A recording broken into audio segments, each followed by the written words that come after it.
Баршаларыңызға қайырлы күн, сіздермен Төлеуқұл Айзат. Менің каналыма қош келдіңіздер.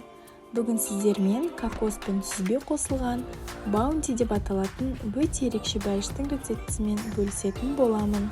Бұл бәліш алғашқы бөлшектерінен ақ сіздерге ұнайтынына сенімдімін, және де дайындау үшін де өте аз уақыт кетеді. Видеоны көрмес бұрын менің каналыма тіркелуді ұмытпаңыздар. Ең алдымен біз ең басты бөлігі сүзбелі кокосты салмасын дайындаймыз. Сүзбеге кокос үлпектерін, қант ұнтағын, жұмыртқа сарыуызын және де сәл ұн қосып, барлығын жақсылап түйіршіксіз болғанша араластырамыз.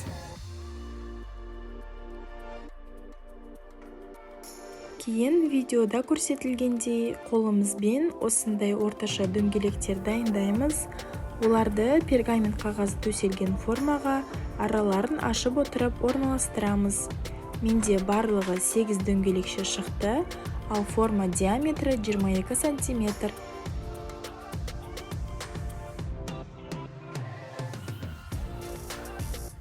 Ендігі кезекте қамырын дайындаймыз. Жаңағы қалған 3 ақуызға тағы 2 жұмыртқа қосамыз және де оған қант сеуіп, масса сәл ағарғанша миксерлейміз. Кейін ерітілген сары май және електен өткізіп, ұн, қопсытқыш және какао қосып, барлығын араластырамыз.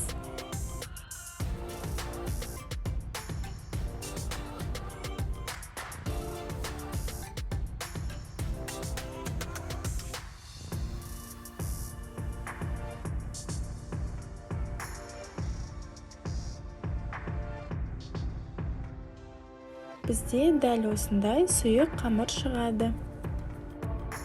Енді дөңгелектер орнастырылған формамызға қамырды біркелкілеп, жан-жағына теңестіріп құйып шығамыз.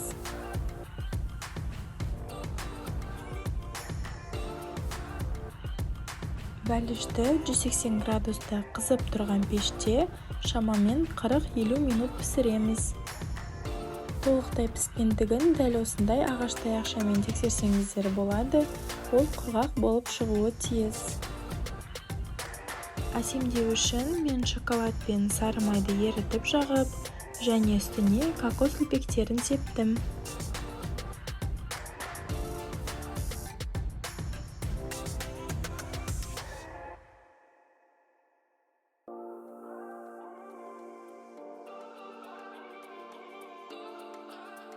Біздің баунти бәліші дайын.